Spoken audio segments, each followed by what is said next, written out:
The SEC has approved the NYSE's plan for a new type of direct listing. It would allow companies to issue new shares and sell them directly to the public on the first day of trading. Such a move would enable companies to raise money on the exchange without paying underwriting fees to Wall Street banks. Benchmark's Bill Gurley reacted to the plan yesterday on Closing Bell. I think it'll be very hard for anyone to argue whether it's a traditional IPO or a SPAC that's going to be better than a direct listing with a primary offering. This is so elegant, so efficient. It actually has fewer steps than an IPO.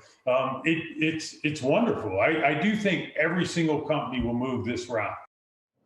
Yeah, and to be clear, Carl, I mean, Bill Gurley's been one of the big advocates of this type of innovation, and he's a big critic of the current IPO process that involves, often a big pop on the first day, which shows the public demand for shares were greater than the underwriters either allowed for or priced against. And, you're not going to get pops, so that's either a benefit or a drawback, depending on how you think about it.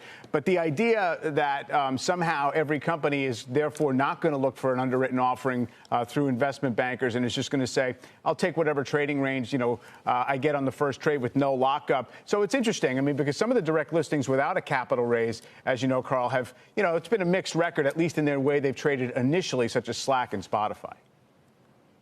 Yeah, no, it's historic in many ways as we watch the NYSE both on that front, Morgan, and this news that they're going to send some designated market makers back to remote working beginning Monday because of the spike in New York City. But Mike's right. Gurley's been an advocate, a loud voice on this, and we'll see how this works. Yeah, absolutely. I just also think it's interesting. I mean, we're talking about direct listings and new rules that could, upend and change that more traditional IPO structure. But in this year of the SPAC attack, if you will, I mean, that has been, while not a direct listing, that has been another way for companies through this reverse merger process to go public without, all those IPO fees and raise money as well. So I think that probably has also, as we've had this conversation, contributed to the rise in SPACs we've seen, too. You got to wonder, Carl.